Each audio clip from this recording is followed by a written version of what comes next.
This content contains podcast. This adult contains podcast content.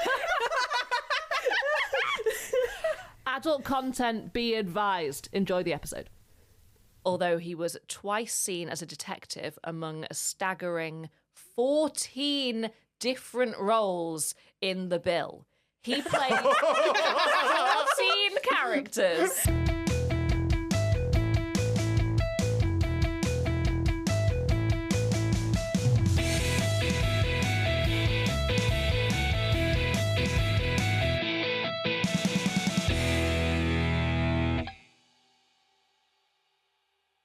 Hello, everyone. Hi. Hi. Something's different. I wonder if you can tell. Yeah, who could possibly guess? What's going on here? I'll tell you what's going on here. We are joined by Jonathan. Hi. Hello. Of the, if you're not watching, because this is available on YouTube, this episode, he's the male voice. He's the man one. The man one. And Yes. Jonathan is from the Look Into My Eyes podcast. Explain, Jonathan. Yes, so Look Into My Eyes is a retrospective look at the Demon Head Master series of books and TV shows. We've done 3 seasons. Season 4 launched today as we record this, so probably will have been available for free time. Thank you very much. It's a very nerve-wracking thing at 7 o'clock this morning when I got your social media post failed to post. I was like, oh no. But, it happens. It does happen. These do happen, yeah. So we're in season 4 now, so we're looking at book 4, which is the Demon Head Master Strikes Again, and probably the most well-known of the TV series, I think, just based on people I've kind of talked to. So yes, we do children's TV stuff too, and we're here with you folks to talk about The Ghost Hunter. Yeah, it's a collaboration that's been a long time coming. Yeah, I think so. So we're doing a part 1 and a part 2 for Ghost Hunter, and part 1 is going to be on the Thots TV feed. If you want to listen to part 2, then hop over to Look Into My Eyes. Yes. Where can you find that? You can find us at lookintomyeyespodcast.com and also on Spotify, iTunes, and loads of other places, even including iHeartRadio, bizarrely enough. Where the podcasts are. Exactly, yeah. Cool. We Just are on Alroight radio, which is always weird. I'm like, whoa. Okay. Just look where the podcasts are and you'll find us. It's all good. Nice. I'm glad you got to snag your website. We unfortunately didn't get thotstv.com. That's fine. That's fine. I'm still sad that you didn't pay the 50 quid or whatever it was for Thots.tv, because I feel like that should be a thing. Maybe in the future. The thing is, we get a lot of traffic of people who Well, try yeah. to go to. All traffic is good traffic. I was going to say, yeah, swings and roundabouts, right? Comments being like, this isn't what I came here for. Look, if they pay your Patreon at least once, then, that's still like... Even if you lure them into false pretenses. So, Ghost Hunter. Oh, sorry, one more point about... one more point about this. do the reverb live. We'll do it live. We're not going to put clips in this episode. For various reasons, clips will not... But it can be... If you know where to look, you can find Ghost Hunter. The audiobook and the show is both on YouTube. For the first book and the second book, audiobook is on YouTube. Third book is on an Internet Archive to read, not to listen. Yeah, I imagine all of it is on Internet Probably, Archive. yeah. Yes. God bless that website.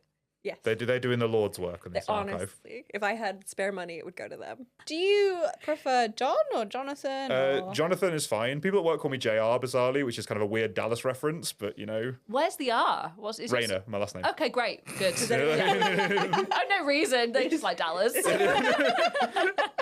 Someone come in and get really confused and be like, Junior? Well, no, so we can call you Junior. No, right. So this is the thing. So my dad is called John. So for years and years and years, people are like, "Oh, you're named after your dad. You could be JR." And I was like, John was my father. No, and it gets me really angry because like John and Jonathan are not the same name. They're completely different. Jonathan is completely different. No. Like in origin, they're completely different. John, I think, is Greek, and Jonathan is Jewish Israeli. So like they're completely different places in the world. So like anyway, but no. So my dad got called JR because he was always called John Rayner, obviously. Because that's always his name. And so then, but that was when Dallas was airing like first time round. And but then because like I got brought up with all the things he enjoyed, so I loved stuff in the 70s and 80s rather than enjoying things from when I was younger. It kind of stuck as well because my Slack handle at work is also at JR, so people just kind of assume that was my name. So yeah, Jonathan is fine. Go with that. If you did that with me, you're just calling me Elsie. Yeah. Laura Connolly, Elsie. Yeah. Yeah. So anyway, After that, there's going to be a lot of that in this episode, I isn't think there? so. Yeah, we've got 2 parts to fill. Oh, We've God. got plenty of time. So I think maybe we'll start off with Jonathan giving us the history of Ghost Hunter, because I feel like he's just got it to hand so much quicker than we do, because you watched it first time around, right? Yeah, so I definitely have memories of the first 2 seasons airing, but I'm 99% sure that I saw the 3rd season as it aired, so in 2002 when it first was on. But definitely hadn't read the books until we'd started looking at it for this. So I think I vaguely knew they existed because I'd probably seen them in like libraries and stuff, but I don't think I'd read them. So Ghost Hunter. So originally the first book was published in 1997 as part of the Young Spooky collection. So this was like a whole collection of books from the Hippo imprint that were like in this kind of vague kind of milieu. I tried to see if any of others of them were in any way notable, but I couldn't find any that I recognised. So maybe they were, but it didn't make an impact on me, obviously. That's a very fast turnaround from 1997 it is to yeah. the TV show in, what was it, 98? No, it was 2000. Oh, It was okay. 2000, Still 2001, pretty quick. 2002. Well, it is for the second and third books because they were published kind of contemporaneously with the series coming out. So Oh, it's so lovely to have you here, because we don't use words like that. oh, I can already see this being hung around my neck. But yeah, and then picked up by the BBC, and then the first season aired in 2000, which is basically the first 2 books smushed together, and then you get the second season 2001, which is book 3, but also not book 3 in interesting ways, and we'll come to that. And then season 3 airs in 2002, which apparently, although I can't validate this, is based on an unpublished 4th book that never saw the light of day. So allegedly, like that's it's like a comment in a wiki that has no connection to Ivan Jones, the author. So take that with a grain of salt. But it would make sense because he's involved in the writing of the show. Yeah, because this is the other thing, of course. Because Ivan Jones, the author, was also involved in the creation of the show. He wrote it. There are others who wrote it as well. There are 2 other key authors or writers on the show, but he was very much involved with the whole creation of the show, and also the creative team on it were also very much kind of steeped in CBBC stuff. So people involved with the show also did things like Aquila, Maid Marian, and I'm trying to think what the other third one was. There's definitely other connections, but Grange Hill. Oh yeah, yes, and Grange Hill, arguably the big players. Well, of course. Oh yeah, these are The big 3. the big show. Maid Marian, Ghost Hunter, and Grange Hill. You couldn't get 3 shows that are more different. Kind of schools in them vaguely. I mean, level 2 out of 3. I assume in the show. Yeah, 2 out of 3. No right? swearing. Two You can get shows that are I'm very going to say, yeah. different. Can you imagine Ghost Hunter with swearing? Like, what would that be like? I mean, Ooh, that would be fun. I'd love an adult version of Ghost Hunter with Mrs. Kirker doing actually properly terrible things.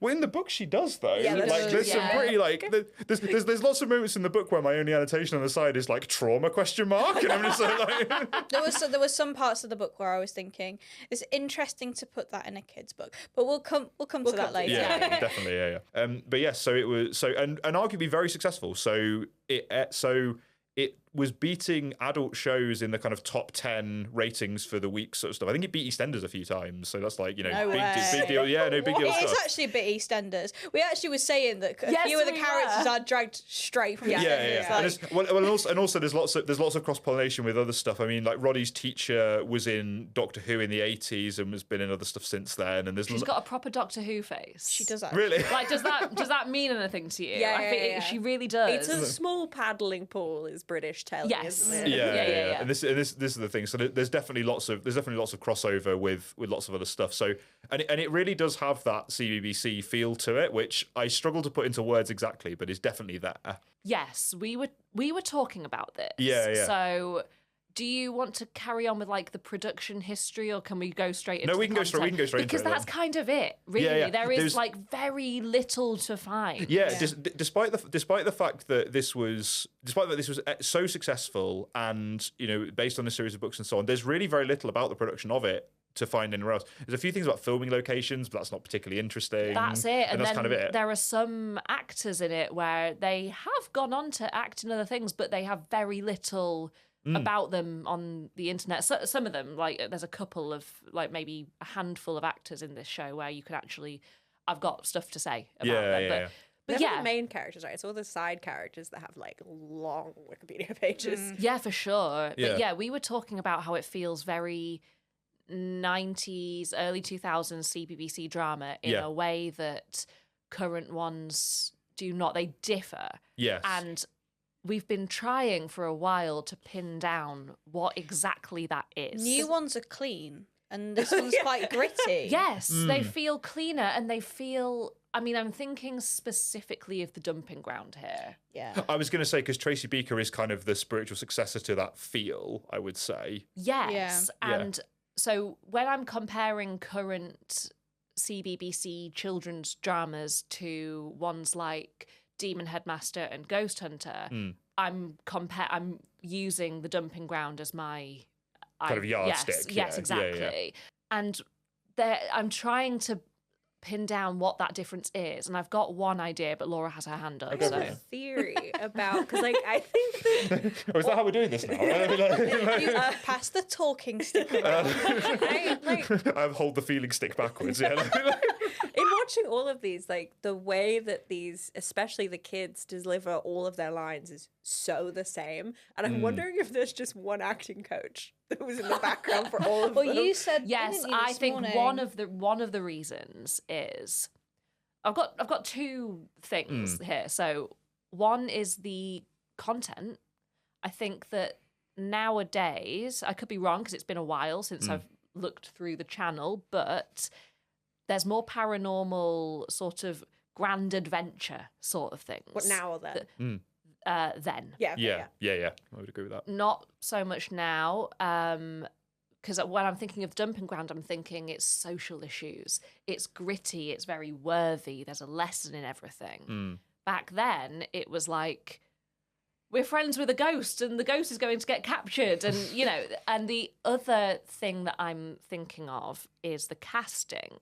So it feels now that when they cast the children for these shows, they're taking a kind of Disney model where everyone they cast feels like they've got some sort of star quality.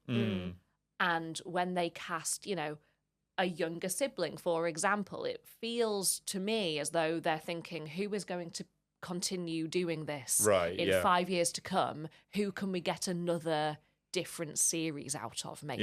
It feels like there's a franchise Yes, mentality. and I could be completely wrong about this, but did you feel like that with Famous Five? Because I guess that's the most recent example that you've covered. Yes, I was thinking about Famous Five. Yeah. The only CBBC thing I've watched, like a recent one, is I was at my aunt's house and my cousins were watching this football one, and it's got loads and loads of characters. Oh yes, I've seen that advertised on their Instagram. Yeah, they've got loads and loads and loads of characters in it, and they're all acting a little older than I think maybe they should be, and it's really boring. It was just it was a football show, and that just might be me. The one thing I thought would have improved Famous Five if it had been less clean, because I know it's almost filmic, isn't it, when you watch it? But then I guess it kind of makes sense because like the directors, he does film. It's Nicholas Winding Refn. They were short films when they were like TV films basically, but if it had been a bit less more clean, Children of the Stones. Yeah, because Children of the Stones is the big thing that it seems like what happens is there's a big kind of injection of folk horror that happens towards the kind of end of the 90s, early 2000s, because you've got Demon Headmaster. Aquila arguably is in a similar vein, and even like it's not folk horror, but even the first series of Tracy Beaker has some of this feel in it in the same way. Cheaper. It looks and feels cheaper, and in my opinion, better. But it's more realistic when it's scrappy. We were saying about how like the kids' bedrooms look like kids' bedrooms. Yeah, 100%. Even in Tracy Beaker, like they look like kids' bedrooms. Yeah. But then you watch things like the bedroom in Sadie J, for example. Yeah, it looks like a set. Yeah, I was gonna say. And just to continue on the thing about the casting. So it feels to me like the current way that they do this is it's like career casting, like who will still be doing this in 5 years' time? Who can we make a star out of?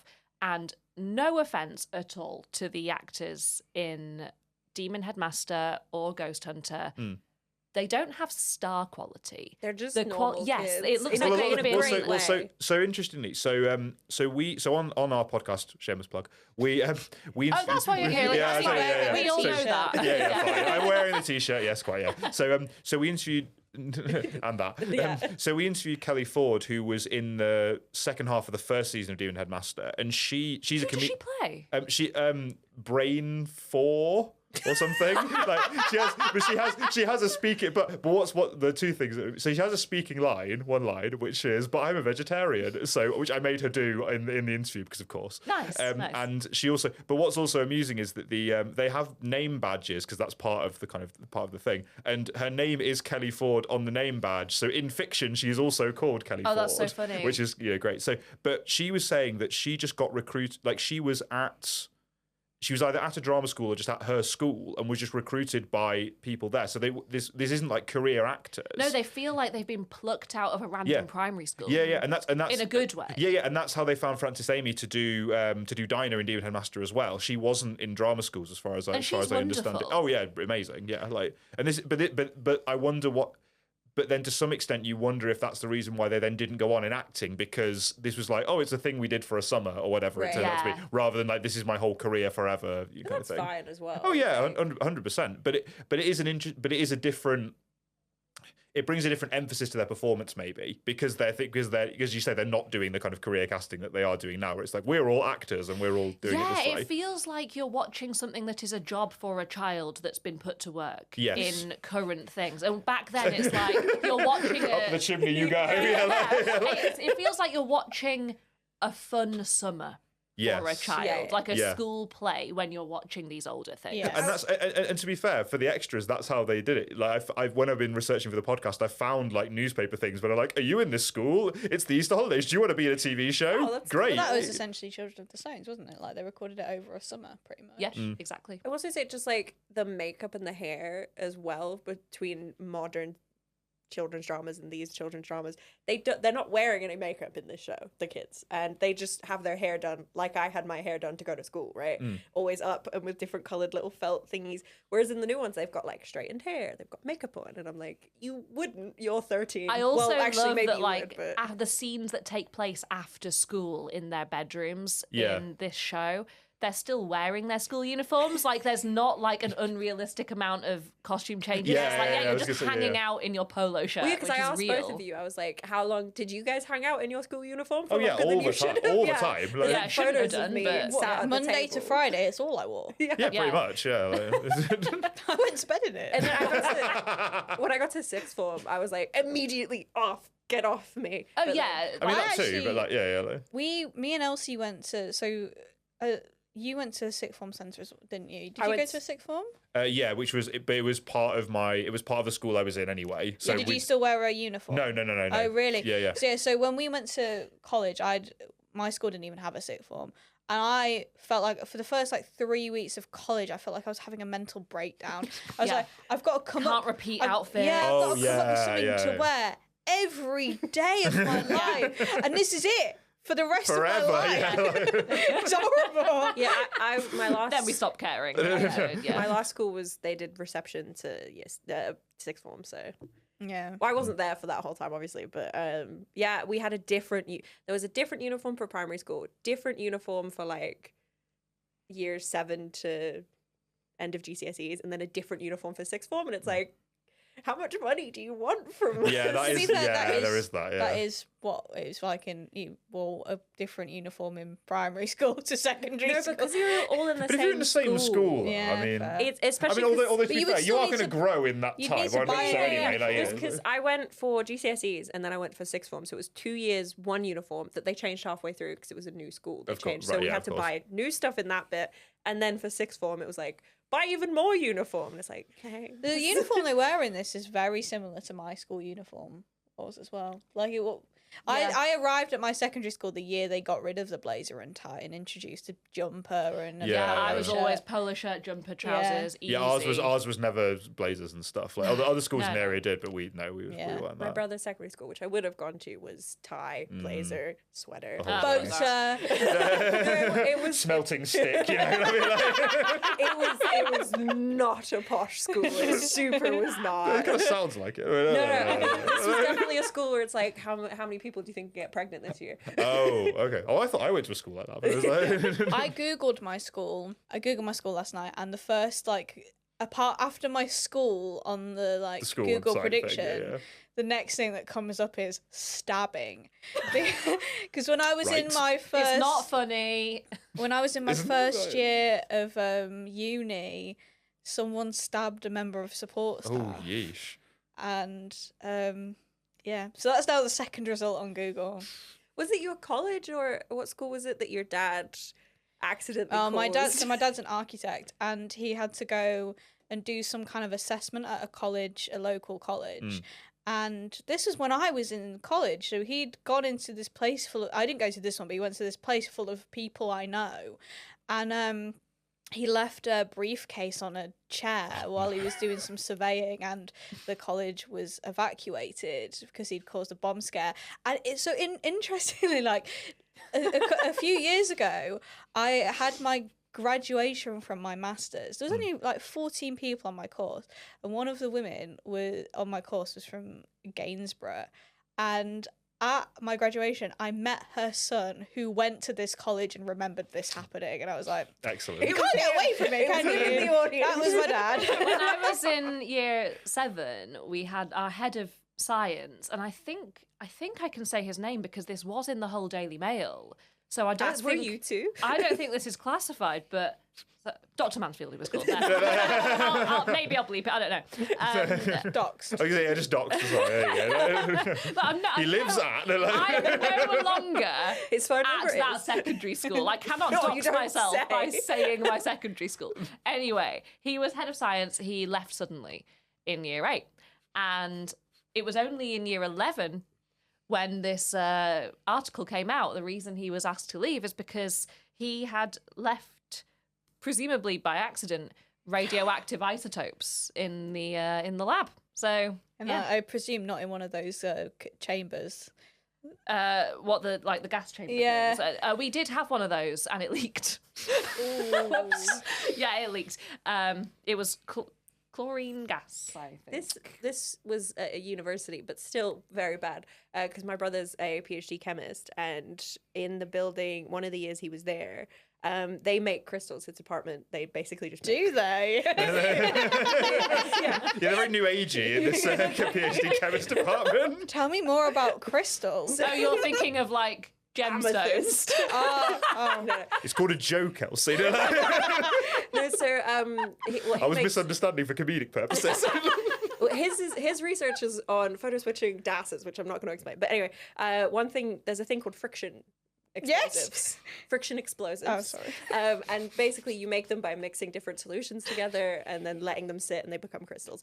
And there's a cupboard where you put waste, which then gets put in a special bin, blah, blah, blah. Someone had put stuff in there, not really thought about it, left it. The safety officer came in to do his bit and then Big fucking crystal. picked them up, noticed what they were and went, oh my God, put them back down. And then the entire building had to be evacuated for over 2 months because he'd noticed, very, very, very luckily, he'd noticed that they were friction explosive crystals. Right. If he had shook his hand when he put them down, the whole floor would have been blown up. They had to evacuate for 2 months because they had to call a special team in from France to deal with them.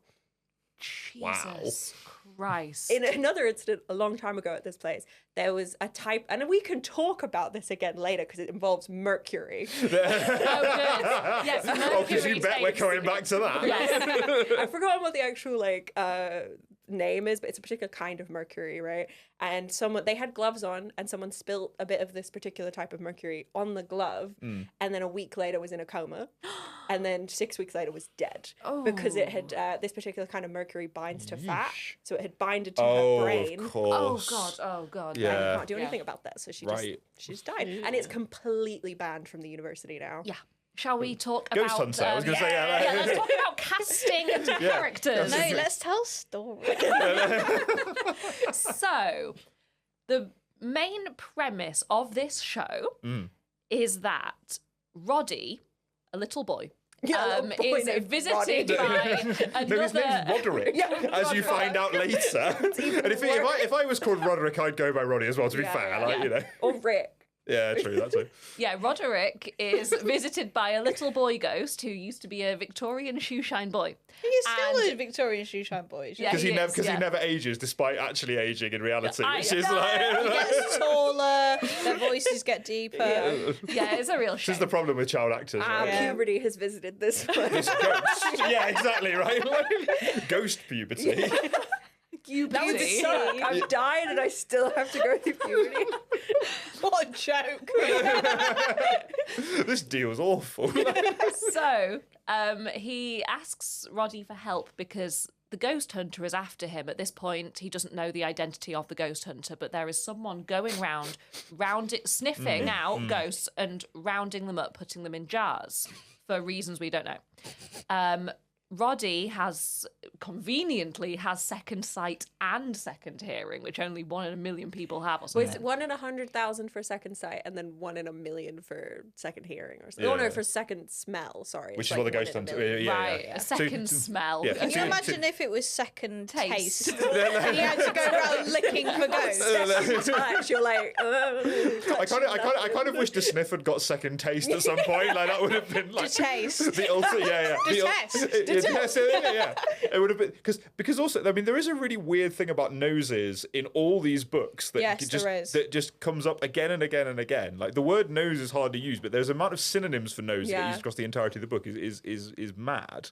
I mean, Yeah, the author doesn't like to use the word nose. It's always like conk or Yeah. snoz. Schnoz. or- yeah. It comes. Yeah, so it's honker. Yeah. yes, that also comes up. It's just like, Okay. So, Yeah.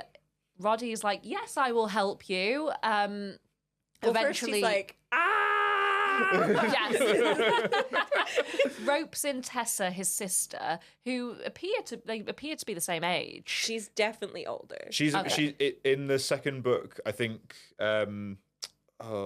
They say she's 13 at one point. He said he said one of them definitely says she's almost 14. I think at some point. And So in yeah, the first book, they call her his older sister. It's a okay. lot It's less not clear evident in in the the show. book. Yeah. In the show, sorry. I would have thought he was maybe like 12 and she was 14. That kind of an age gap Yeah. would kind of make sense in Yeah. the show at least. I Anyway. think he's supposed to be like 11, 12, and then she's 13, 14. I Yeah, think. yeah. That would make sense. So, what's the best way of explaining? So, shenanigans happen. Basically, they do a little bit of investigating to find out who the ghost hunter is. It's Yeah. really not difficult. It's very like yeah. if you ever watch sort of like Midsummer Murders kind of thing where it's like someone's dying. Oh, and there's also someone new in town. Yeah, that's it. Yeah. It also who it follows could the be. Midsummer Murders thing where it's like, oh look, a guest star who's been in loads of other things. I wonder if they could be the murderer. It's like Yeah. because they're paid enough for it to make sense. Yeah. It's like, yeah.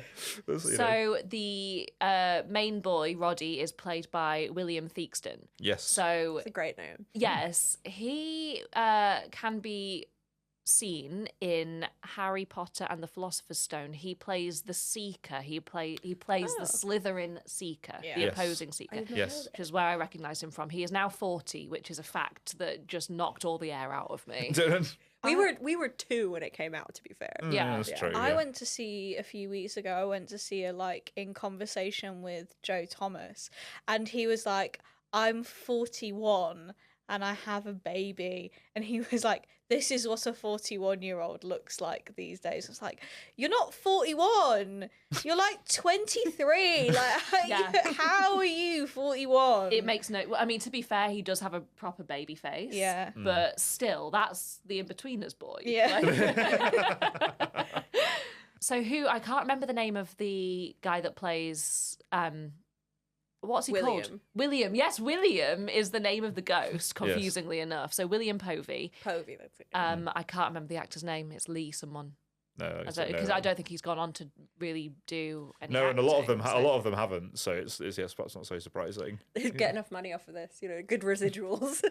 Obviously, It has been repeated a huge amount. So I wouldn't be that surprised. Though no physical DVD release, sadly. But Yeah.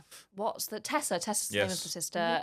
Verity Verity. Dearsley. Yes, Verity Dearsley. Yeah. Very good. Good. Is she That's a good Victorian? name. Yeah, it's She's- a kick-ass name. Yeah, she's in marketing nowadays, I believe. Oh, she should be an author. Based on her. She should write books. If you're listening, Watching. or both, yeah. Who then- else? Who? Parents? Parents, yes. So My mum's been in a bit. Dad. yeah, let's Yes. talk Stuff. about Tracy Brabin, Yes. who plays the mum. Yes. Yeah. You have knowledge She's about so her. mum.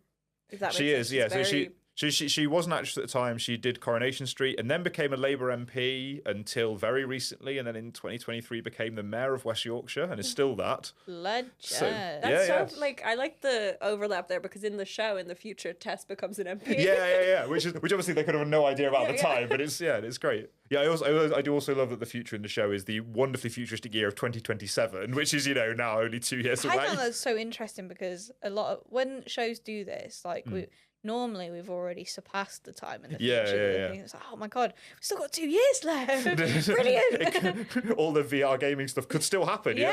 You never know. Yeah, they use Like a welding mod. hat. Yeah. And I love we was watching and it was like, okay, so it's clearly like summer and they're wearing multiple layers. No. It's July 2027 is gonna be way too fucking hot for that. There is a show that I rewatch quite a lot, is The Thick of It, and there's a Yes. bit. It's a line, a Ben Wilbon line, where he's like talking about the future, and he says, "Oh, why?" Like sarcastically, he's like, "Why don't you get back to me in, I don't know, 2017?" And it's like, yeah, that was unthinkable in 2008. Oh, it's Like, the same- now it's 8 years ago. So it's the same in Yes Minister. There's a point where they're joking about nuclear missile defenses, and he's like, "Oh, Russia." This was in 1987, I think, and it's like, "Oh, Russia could have invented an entirely future-proof missile ballistic system by any time in the future." And he's like, "What do you mean any time in the future?" He's like, "Well, 2020, but that doesn't matter." But now obviously we've completely surpassed that as well. So it's It's like Blade Runner set in 2019, Yeah. which is weird. oh, we Yeah. missed it. Yeah. Darn. So yeah, series 1 Mm. is like they discover who the ghost hunter is, and we'll talk Too about her early. in Just too early. They let that cat out of the bag both in the book and the show too early. I agree. I mean, I get why it happens early in the book, but for the TV show, I feel like you could have dragged that out a bit longer. But in the book it kind of doesn't, because it's at the end of the first book where but it is revealed. But then the first book is very much a children's Yeah. book. Oh, Like, it's short. It's It's- 96 pages long. have you? Because it's and obviously it's full of illustration as well, which is also very nice to see. So like it's it's definitely.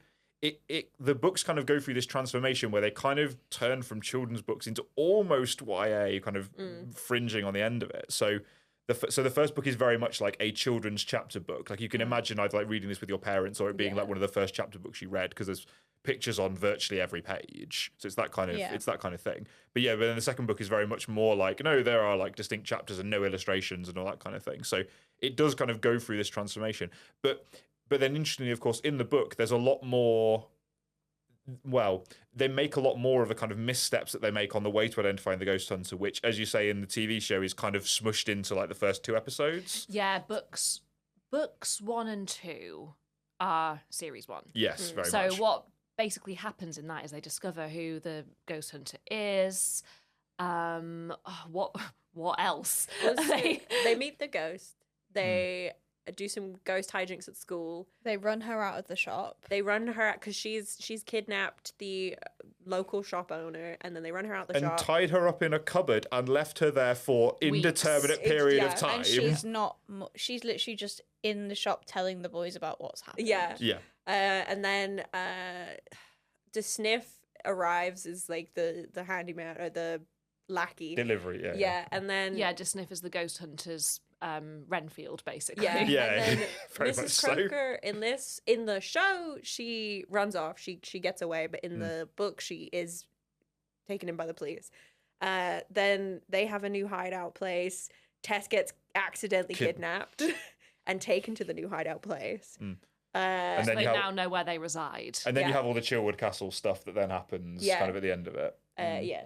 And there's because there's the plot line that they excise from the second book is the whole thing about Wally's uncle trying to get that teacher sacked or get her to leave, Yes. which is so mean. So at in, the like, school, retrospect. you've got Uncle Peter. Uncle I forgot his last Mr. name. Harding. Mr. Harding, Mr. yeah, Harding, and who's the Wally Crab, caretaker. yeah. He's Yeah. called Jamie. No, Peter. he's not called Jamie.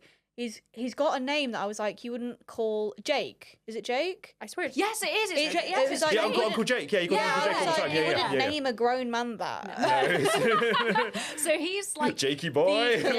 he's the evil head. No, not headmaster. I'm Caretaker. thinking of your podcast. Caretaker. And To be fair, he is clearly having the time of his life playing that part. Oh my god, Like- I have things to say about that actor. Cool. But No worries. yeah, they think that he is the ghost hunter at first Why because would- he's got a big yeah. nose. Yes. and they call him Nosy. An old nosy is what they call him. Yeah, yeah. And the school bully, Wally Crab, is his nephew. So they're Yes. in cahoots. So there's lots of like B plot shenanigans in the book, especially book 2, Yeah. with those two. And say they it's have nothing B-plot? really to do It's with kind of a plot as The first well. like quarter of the second book is that, and there's like Yeah. this weird hint of like William being like, oh, there's more stuff in the dark you don't know about, and then it's the fucking caretaker. Oh, it's completely forgotten. And Oh, like, no, but it's not though, because then in the start of the third book, they then say, "Oh, William had warned them that darker things lived in the ethereal zones, capital E, capital Z," Yeah, and you're yeah, like, yeah. "Hold the phone! What on earth?" Like, Easy.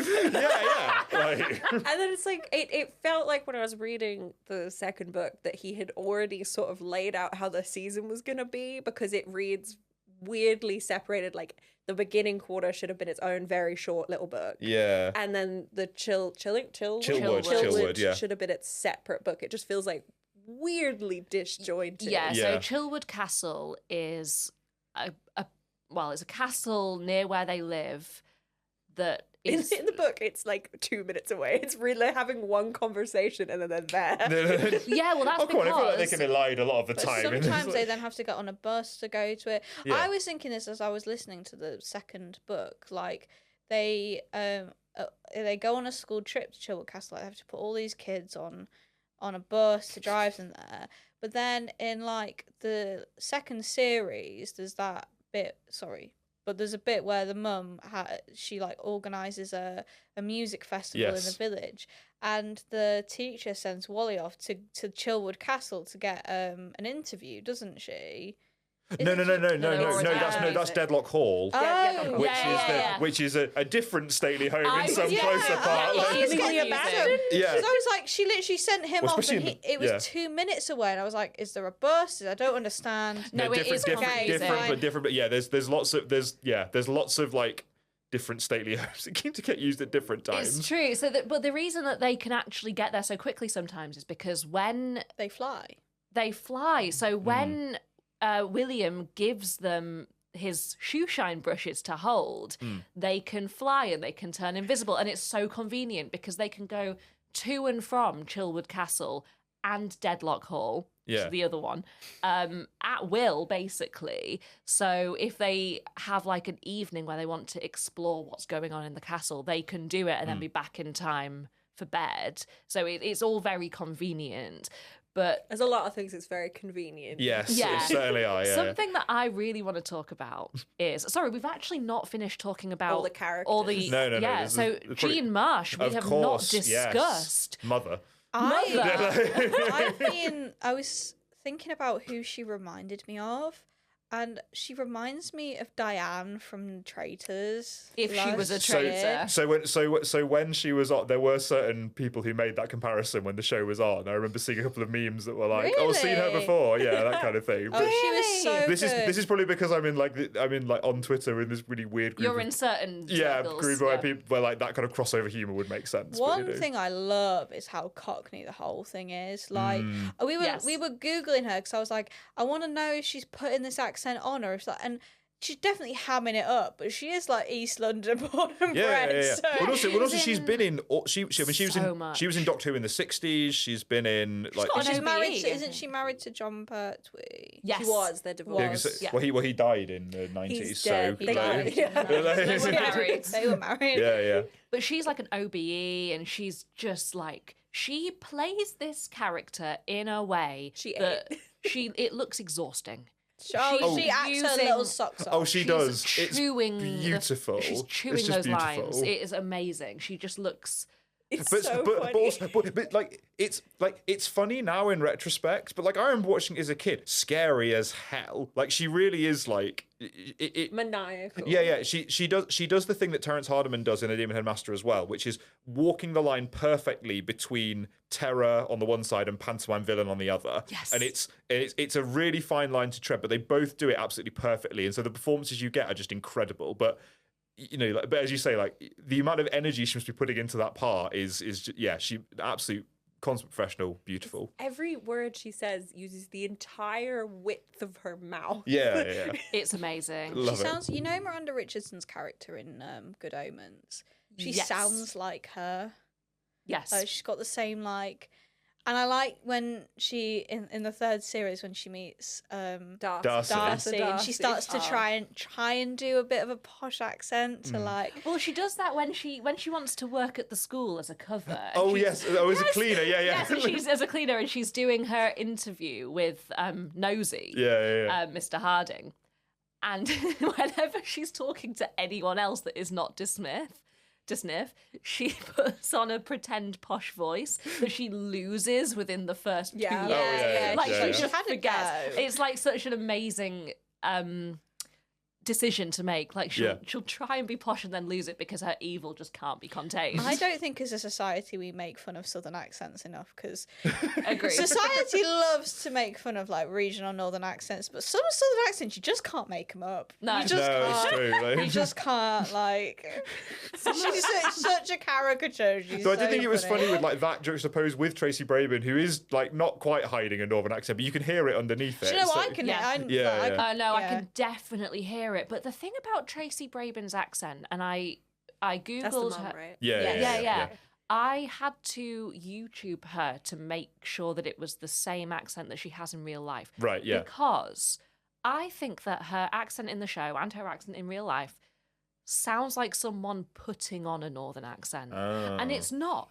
That's how just she her, sounds. yeah. I mean, she But- might have done voice coaching. That's a like maybe, but she sounds so. A very, very specific set of people will understand what I'm about to say, and Meg's one of them. I feel like I'm going to fall out of this group very quickly. But we'll see. no, This happens. They talk about the North. I have no This- idea. And you live there. This will make sense. In the year 2017, Hull won City of Culture, and it's a It did, big- it's true. It's a Unbelievable, big- but- I mean, you did know that. You're still with us, Yeah, right? yeah, You're still yeah, with us. It's Well, a Bradford big won city, it this year, so you but know. it did. Yeah. It's a big theatre city, big theatre history, lots of theatre in Hull. And when things toured, or things were Hull Truck is the big independent theatre in Hull. When something was made for 2017, so we put on in 2017, but it didn't have actors from that area, or when something was touring and it was coming to Hull, for, you know what I'm, she knows. The actors would, for culture reasons, for we're like you reasons, Would they affect? they would affect a Hull accent. And everyone, like I was in the youth theatre at this theatre. Would you have done that? Because And- you don't really have. I don't really have a Hull Yeah. accent, but if it's a very specific one, and if someone's faking it, you know. And it just felt so patronising. Like, oh, it's City of Culture, we're going to bring this play to you.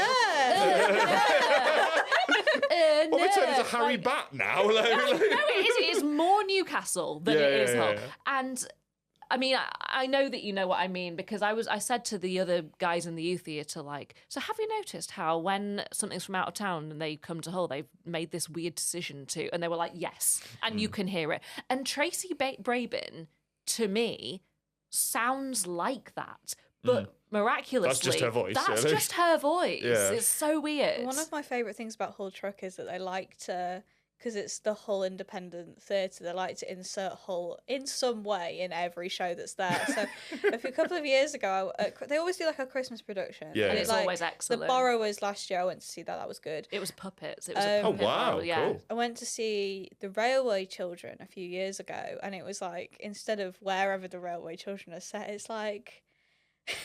Paragon Station. We're from Beverly Road. I thought you were going to say Scarborough. So I was like, Red. That's not how we sound. Well, that's not how I sound anyway. We've been sent to Cherry Burton. Like, Oh my god. It's much less specific, but they do that in some like US shows. They'll have a British character that sounds like they're working in the royal family household in 1922. Oh, yeah. And I'm like, could you? And then I have to Google because I'm like, you sound weird. And then you Google it and you're like, oh no, they're from London. What the fuck are you doing? And why do you sound like that? Well, It's you can bet in some of those American dramas, though, notes have been given where it's like more British, and you're like, okay, fine, we'll just ham the British side of it up because, you know, Okay. subtlety.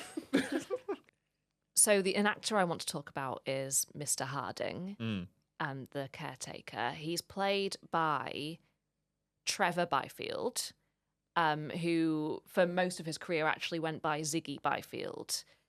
Because he played like serious police dramas, isn't it, that he used to do, right? He is like a big character actor. Like Yeah. he was in like 1 or 2 episodes of basically everything. And he had a music career as well. So way. no, he did. No, he's like serious, legit stuff. Like this isn't, you know. So this is I've actually screenshotted this Guardian. So it was his obituary, and I think he died age 73. I think. So I think 2014 sounds about right, or yeah. something. Sounds about right. So in 1979. So this is just a very short obituary that someone's written. In 1979, I was one of the musicians called up to play in a rock and roll band being filmed to show the aftermath of Elvis Presley.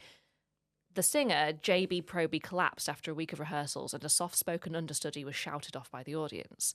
To the rescue, Trevor Ziggy Byfield strode on stage, grabbed the microphone, and with true charisma belted out a standard set that left us in no doubt how we should accompany him. The audience roared. So he was like a Wow. proper, like he was in...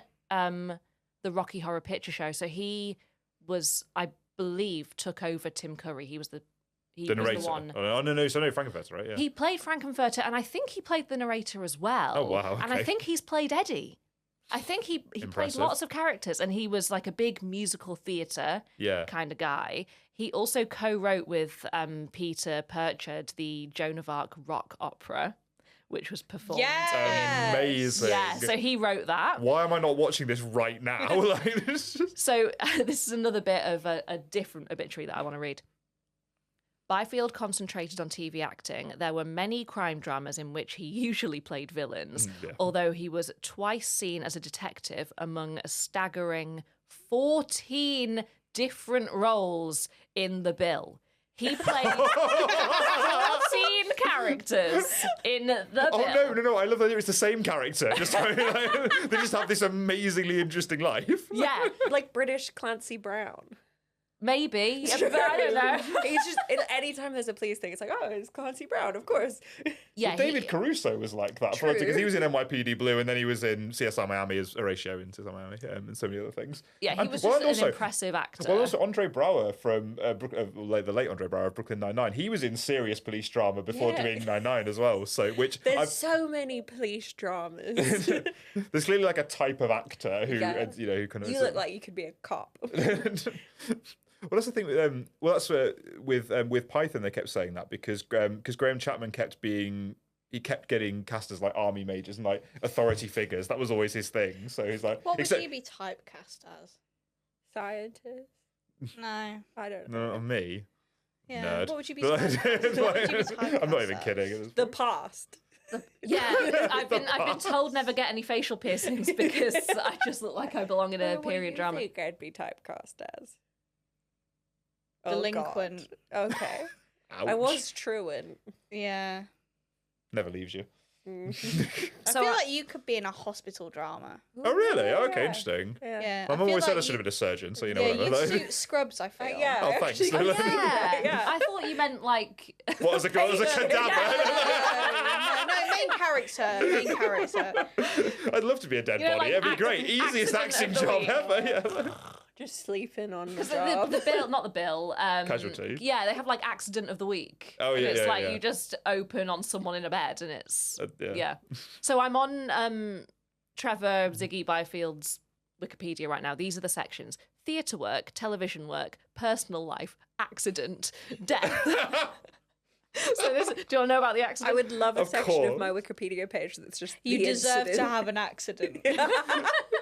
Which is a line from the book. Yes. Yeah. Oh, oh, It is. Yeah. So- Oh, wow. Yeah, we have. Yes. Yeah, there's like a showdown with Mrs. Croker, the ghost hunter, and Roddy. And she's like, ghost lover, ghost adorer, you deserve to have an accident. And then she says ghosts are evil, and Roddy says, no, they're nice. Oh, you've Sure convinced there. me. Yeah. I'm going to give up the ghost of mobilising vape for now and become a functioning member of society. Right, here we Thanks for go. convincing me. Like- In January 2009, he suffered a broken hip and ribs as well as a clapped lung when a tractor he was driving lost control on a road and hit trees before rolling down an embankment during filming of the ITV show Heartbeat. 4 crew members were also hurt. Byfield Yeesh. was airlifted to hospital. Oy. And you know that he's been in a bunch because his filmography is only partial filmography. Yeah, of course it is. I Yeah. really hoped you were going to say, because this guy just has a tractor that he drives. Just separate of TV. No, it was filming, but wouldn't it? What a legend if he just had a tractor. Yeah. I mean, I think he's earned his legend status. Oh, 100%. And he is again, he is having the time of his life in this role. Like, Oh, you it's can tell. so funny. He has a line. He has a line. Oh yeah, just the one. Yeah, Let's go his right one now. speaking part he has. This is here. how much he hates litter, but he also hates what he calls hanky panky. He's like, Right.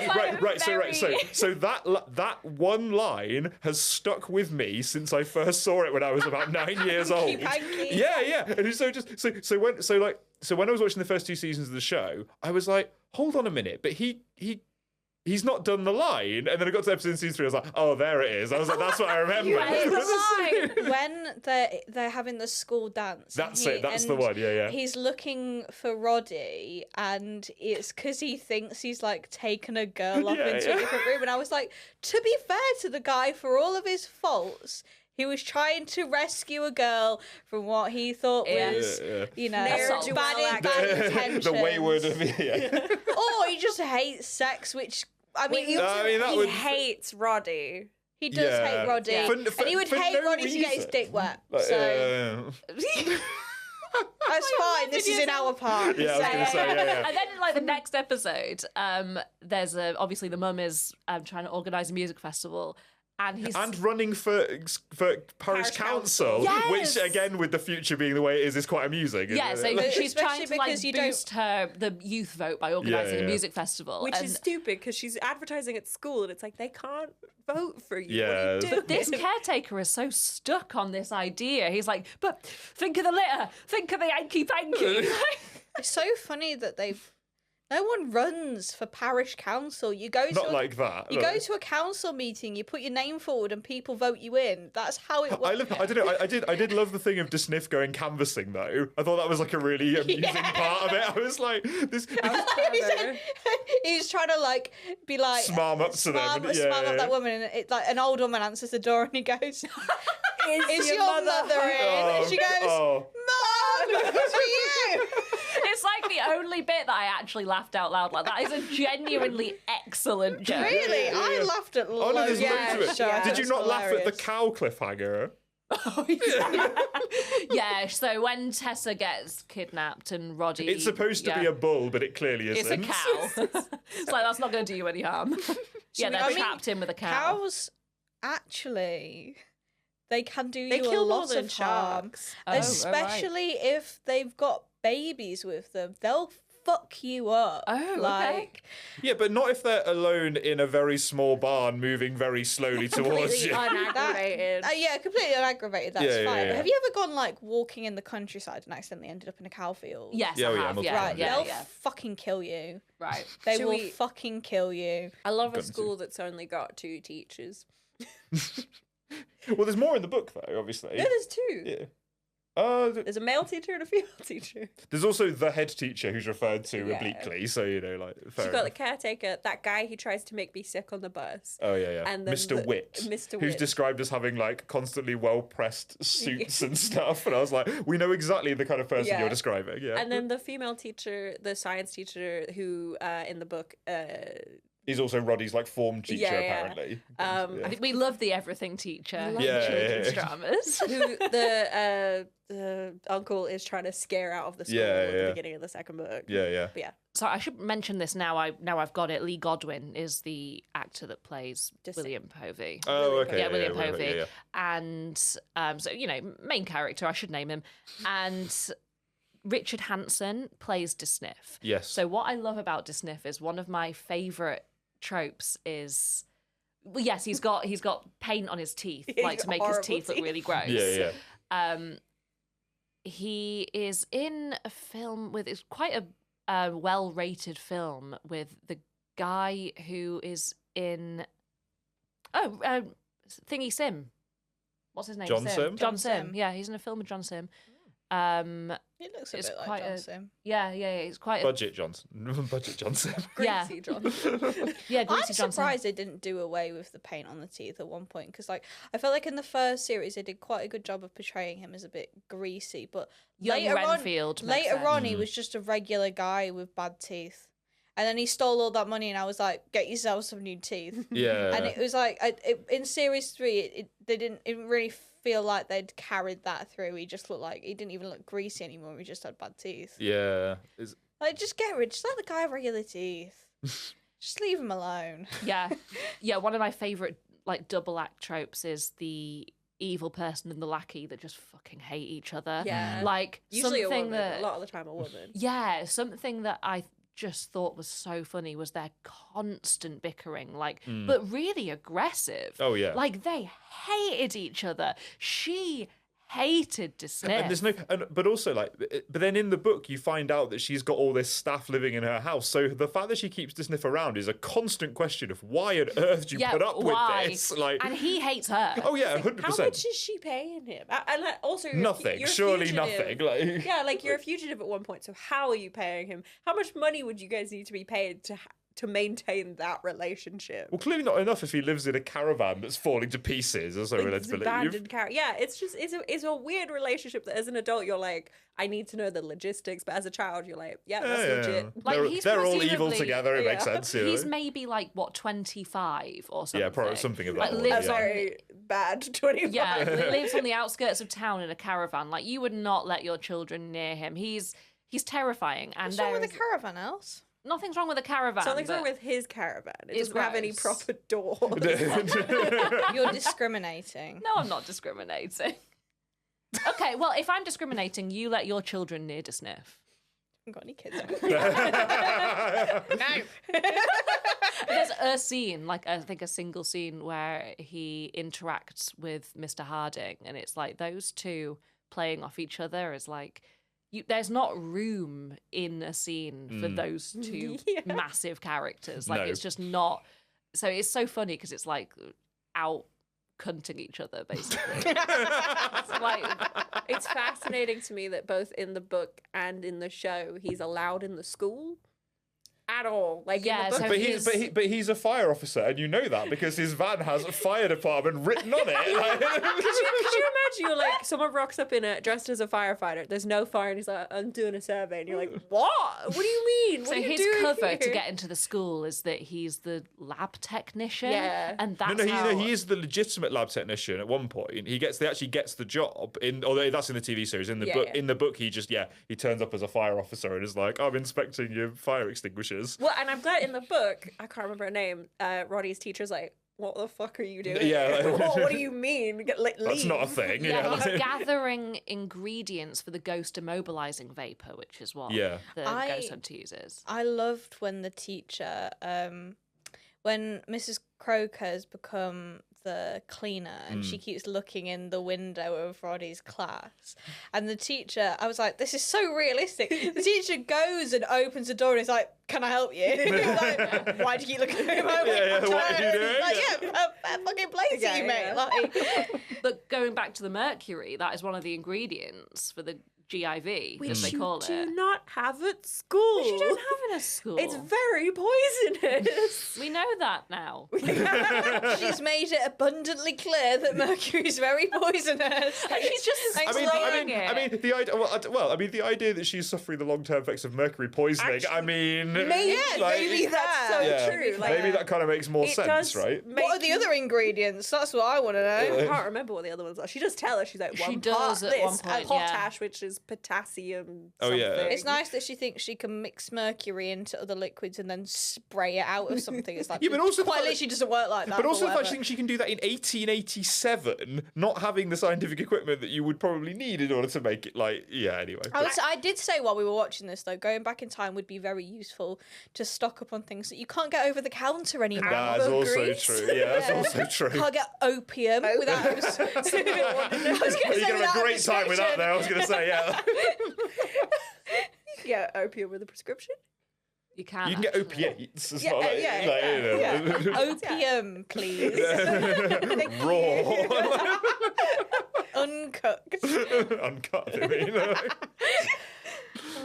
Anyway, What are we talking about? characters. Yeah, characters. So do we want to do the rest of the characters in the show? Because we've got the dad and then the in the future and in the past characters. Oh, of course, yeah. Leo and Bex. Oh, Leon Bates is so And Eric.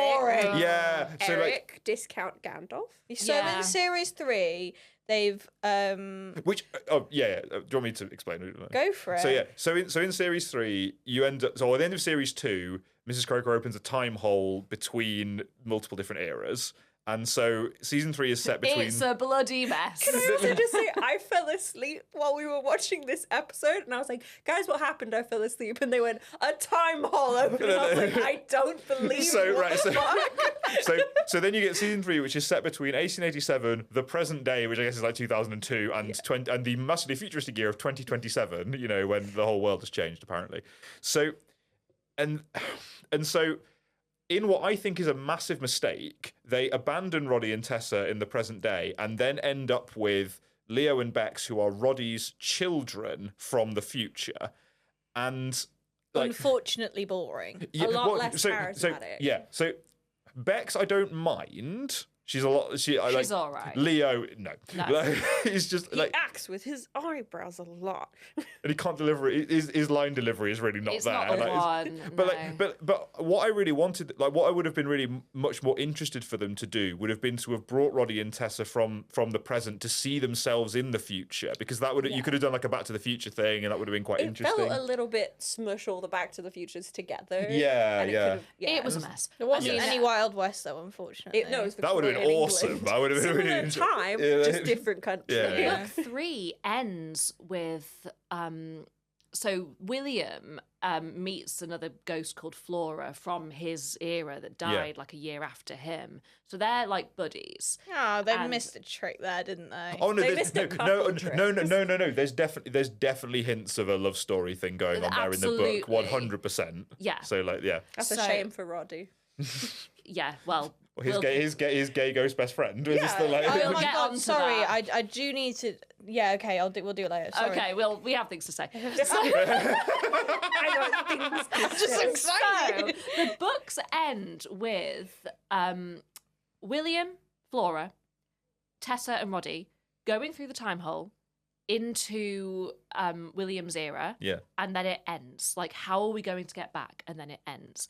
And I think instead of the clusterfuck that Series 3 was, they should have ended Series 2 like that and had them in William's era Yeah. trying to get back. It would have been cleaner. Mm. It would have been the characters that we love. I don't know It was why. messy, yeah. Yeah, Yeah. I mean, there were bits of Series 3 that I thought were fantastic. The character combinations. Wally teams up with Disniff, Brilliant, which is brilliant. just hilarious. The Ghost Hunter. I mean, we're going in part 2. We're actually going to talk a bit more about the plot, so maybe we should do that. But that's just what I. Let's go on to. I was at work. I'd seen the series. Meg was just watching it. I get a message from Meg. She says, "So do they kiss?" And I said, "Well, I've not seen the last episode yet, but I can say with absolute certainty that no, the 12-year-old ghost boy and the 12-year-old human boy in CBBC in 2002 do not kiss." I was going to say, can you imagine the headlines? The bravery. There's a part that it's in. I think it's in series 1 where. Series 2? It's definitely one of those. Series 2. They blur together in my head, to be honest. Oh, it is series 2 because Wally is now pursuing Tessa. Yes. They get off the school bus together. Wally's going to Tessa's house to interview her mum about her parish council running, which is just not a thing. Yeah. And he gives Tessa some of the stuff that he's carrying for her to carry. And William is watching this happen in the distance, and he's looking a bit like annoyed that she's interacting with him, annoyed that he's just given her all of this stuff. Then Roddy steps off the bus, and William goes. Twinkle in his eye. And then And also then you've got Roddy's subplot with, is it Amanda, the other girl, Catherine, Yeah. who he has zero interest in at all. Yeah, Catherine's pursuing Roddy, Wally's pursuing Tessa, and like just it's set up to make us think, wow, these are the hottest siblings in the school. Like everyone's that's the into thing. these guys. Catherine, then Roddy steps off the bus.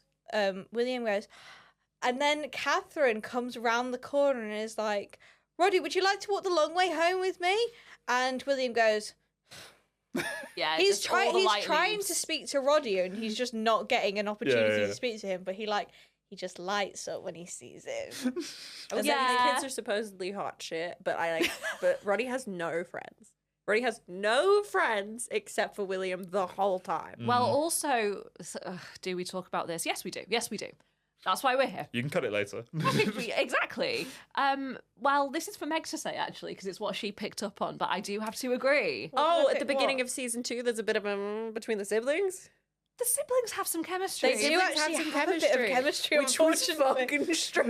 No, it's fine because they're actors. Yeah, no, it is fine, but like you strange. begin And they're not to- actually related, No, yeah, right? you We can begin- suspend our we did- disbelief enough. We did come to a consensus on this before we all agree on this point, though, don't we? You start Yes. the second. I didn't feel this at all in the first season. I thought, okay, siblings, great. And then you begin the second season, you're like, hang on a minute, wait a minute, Well, what? at the school disco, they're both being pursued by these, other different love characters, interests, and yeah. they look at each other and they're like, "Let's dance!" And the two siblings like slow dance to this song, and it's just bizarre. Yeah, I must admit, I was really, really surprised because I went looking for this on AO3 and fanfiction.net and stuff. Nothing. Absolute crickets, nothing at all for any pairing at all, even about this show. So I was like, okay, clearly no one's interested in writing fanfiction for it then, which is really surprising considering the is. amount of potential you have in terms of numbers of pairings and all that kind of stuff. So yeah, real surprise. Be the first. You do not want to see the fanfiction I write. Oh, what's it on? I definitely do now.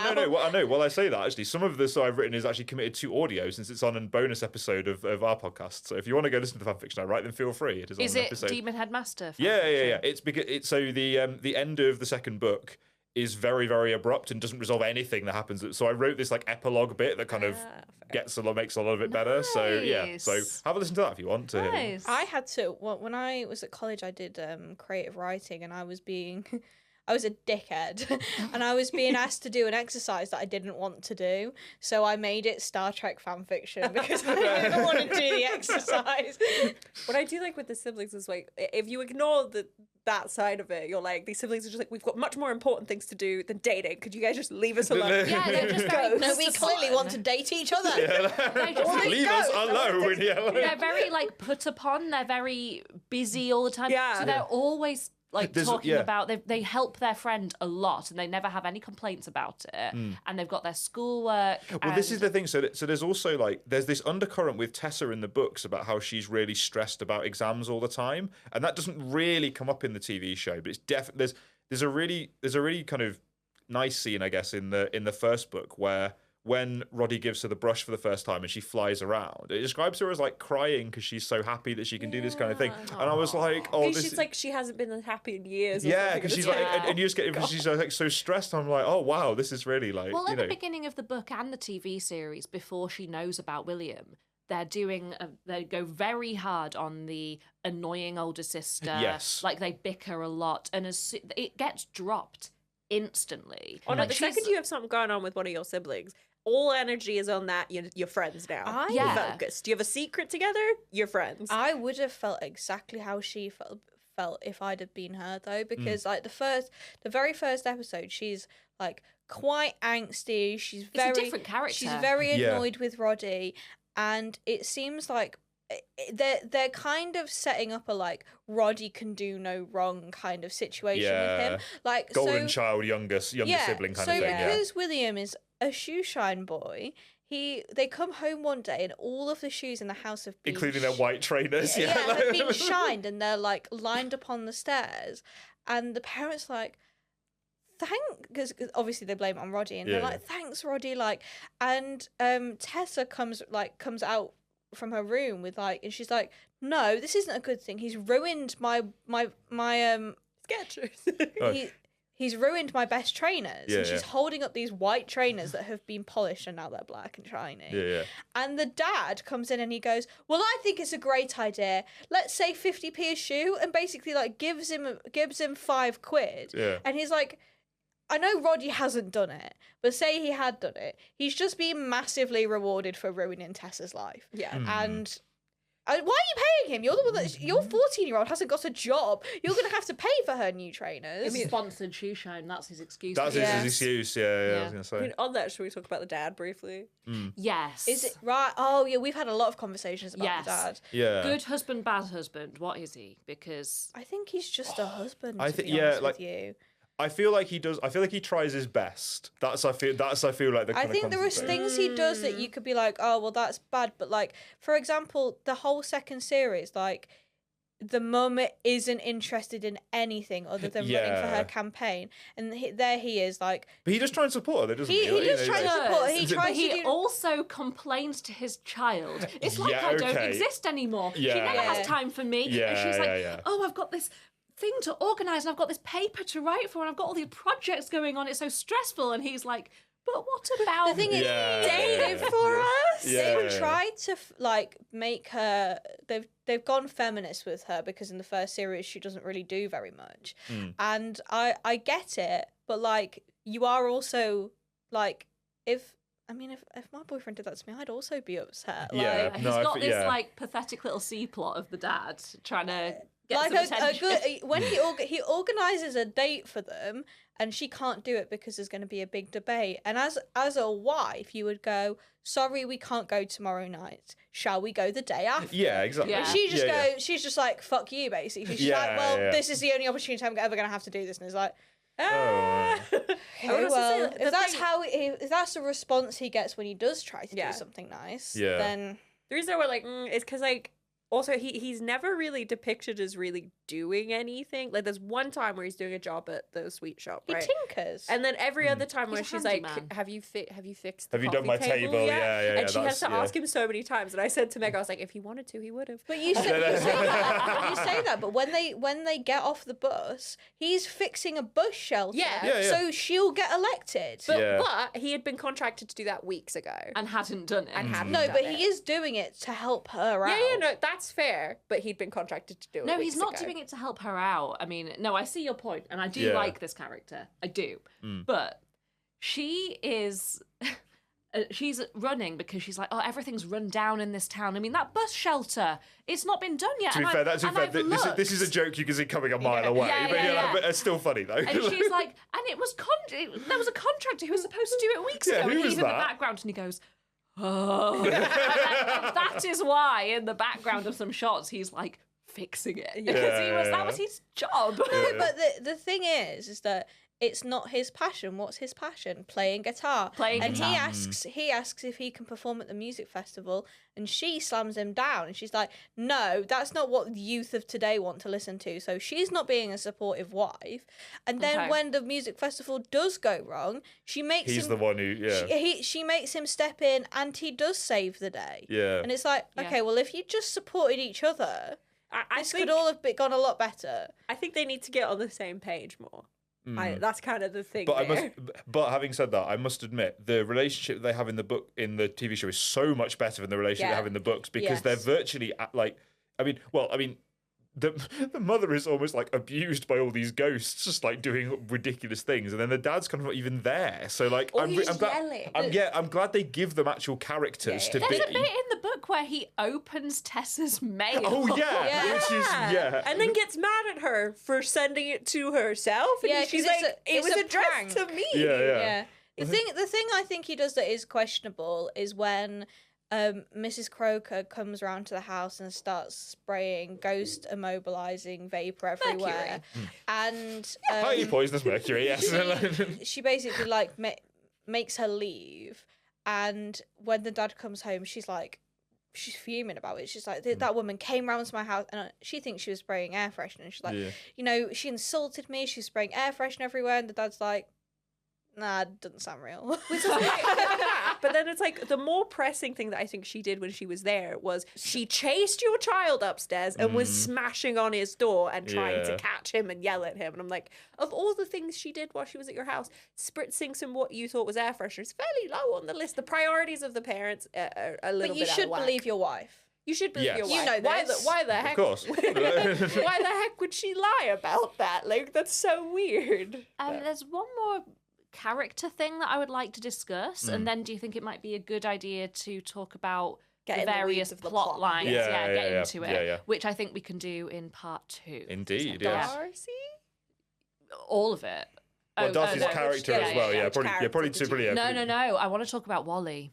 Oh, yeah. So Darcy's very much a side character. Like, true, but he's series 3, and I think series 3 entirely belongs in part 2 because it's plot heavy. It's plot heavy. We can all agree that he'd get it though, right? Yeah. He would. 100%. So Wally, it's the sideburns. Top hat on, It's the sideburns. It's the sideburns. Yeah.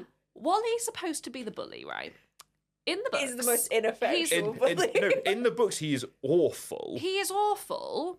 But he's not a bully, really. He's just highly irritating. He's actually just kind of. I mean, his name is Wally. He's just kind of stupid.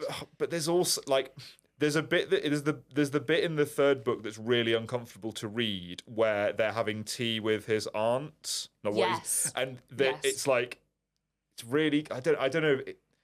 It feels like Wally's family is being presented as being really trashy because they love money and all this kind of stuff. And I'm like, that was very uncomfortable to read, Yes, I must say. There's a couple things in the books that smack a little bit like 90s, 80s Yeah. Oh, what, like when the guy in the park sees a ghost and he's drunk and he's and like... throws the alcohol and he away. blames the drink. He's like, blames the and drink. like the liberal use of the word tramp in that bit. Yeah. So Wally, he is one of my favourite characters in the whole thing. I can't remember the name of the actor because he didn't really go on to continue acting. And I really thought he did because I somehow thought I recognised him. Yeah. He looks like Stephen from Basil Brush.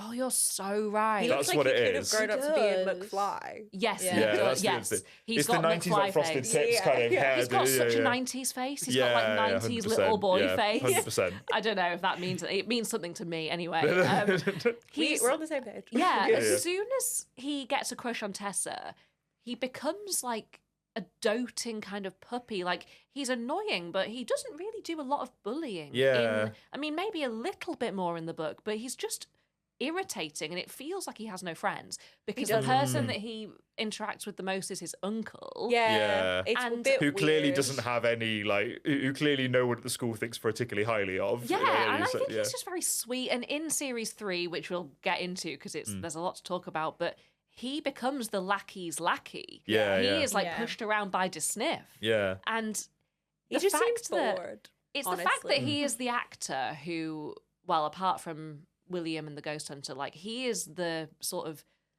Well, he's in. If you think about it in terms of the number of episodes over the course of the whole series, he's in nearly all of them. Yeah, in a way that only Mrs. Croker and DeSniff, and not DeSniff arguably, and William are. Yeah. Like he's one of the most consistent characters. He's constant. Yeah, like it's really surprising that they bring him back in season 3 because you'd think because they don't bring Roddy and Tessa back. Obviously, the he's two like series a lovely regulars. Continuity that takes you from the first half to the second half. Yeah, exactly. And he has amazing comic timing. Oh, he does. Yeah, 100%. And he's painted as a bully because of like that archetype that you need to include in a children's drama, but he feels like a friend to me. I like it. But then the arc of those characters often is kind of bully gets absorbed into the group and becomes part of it eventually. I mean that happens in that Cordelia and Buffy. Yeah, well, and it happens in the newer Demon Headmaster books. That kind of happens. You get a bully who's kind of brought into the fold, and then they become part of the Scooby Club or whatever. Happens in Arthur. Happens in Arthur very early. Yeah, I was gonna say, yeah, exactly. Yeah. So you can, and I think in the books you can kind of see where that was going, but you could see that he was kind of desperate for a bit of attention. Exactly, friends. yeah, in the third book, it feels a bit like that. Yeah, definitely. Is he new? Because in the books they reference how his uncle is new at the school. So did like the family just move to the area? That. So in the first book they describe Mr. Harding as the new caretaker, which is kind of that bait and switch thing about like, oh, someone new's in town. It's to kind of provide cover there, I guess. Sorry, hit the microphone. But but it's unclear whether that means that Wally has also moved to the school, because when Roddy comes into class for the first time, it's not like, oh, you're a new kid or whatever, which you think they would draw attention to if that were the case. So I get the impression that like his uncle might have moved there recently, but Wally's probably been there for quite a long time. Yeah. To go back to the thing about his family, so where in third book they go on holiday to London because that is where holidays happen. Denmark, that's where Denmark Hall is. Yeah. Yeah. And just to keep the gang all together, it turns out that Wally Crabbe and his uncle and his aunt and his cousin are staying at the house next door. The description of the family is really uncomfortable. Yes. The aunt is described as like too much lipstick, orange face, high heels. The daughter's described as orange face. That's right. That's correct. Yeah. Yes. And then, to be fair to them, they meet on the street, and the daughter and the wife are like, Tessa, we're going shopping. Do you want to come, all girls together? Yeah. And it's quite, it's like friendly. Daughter supposed to be similar age to Tessa, I think is the implication. To be fair, that was sort of the trend at the time. Just go shopping. No, the makeup. Oh sure, yeah, but it's just it's the way they're presented. Okay. I guess it's like we know thing. that this is meant to be the bad family, and it's like they get talking on the street, and it's like they're being perfectly friendly. Oh yeah, but they're just talking about shopping a lot. I see, and it's like Tessa doesn't have any interest in that because she's the main girl, and she's not like other girls. I think the line that really did it for me is where so it's like a maths lesson or something, and they're talking about like buying fruit in pence or something, and I was like, peaches for 9 pence. Yeah, and I was like, inflation. I remember that. To do the maths to see if I could get it. Maths is you need it more than ever now. You got to add up bigger numbers. Because like they go to the sweet shop in the show, and the sweets are all less than £1. It's like 80 pence for something. I was like, oh, remember did you not have used to go to the shop and be able to buy like a Haribo straw for 3p? Do you remember? Oh yeah, That's Those what I'm talking about. And being like, you can't do that now. Everything's smaller and more expensive. Yeah, and comes in plastic already. I don't get it in a paper bag from a plastic box.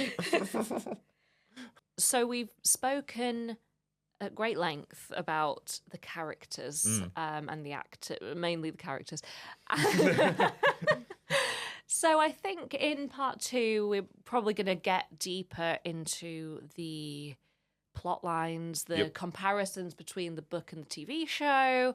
We're going to get deeper. We're going to go for a deeper dive. Indeed, yes. And if you want to find that, you can find us at lookintomispodcast.com or any places where there are podcasts. We're usually there, iTunes, Spotify, all those places. Sadly, it will be audio only. So because we're not, because we're not quite set up for video yet, we've not quite made that great leap. But it will be, part 2 will certainly be there. And you can follow Thots TV on Instagram at Thots__TV. On Instagram at Thots __. Fuck me, it's not. You were like this. Can I just say, this is so surreal being in the room as you do this. I was just pointing this out. This is so surreal.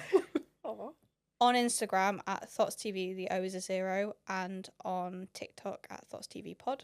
And you can email us at thotstv2002@gmail.com.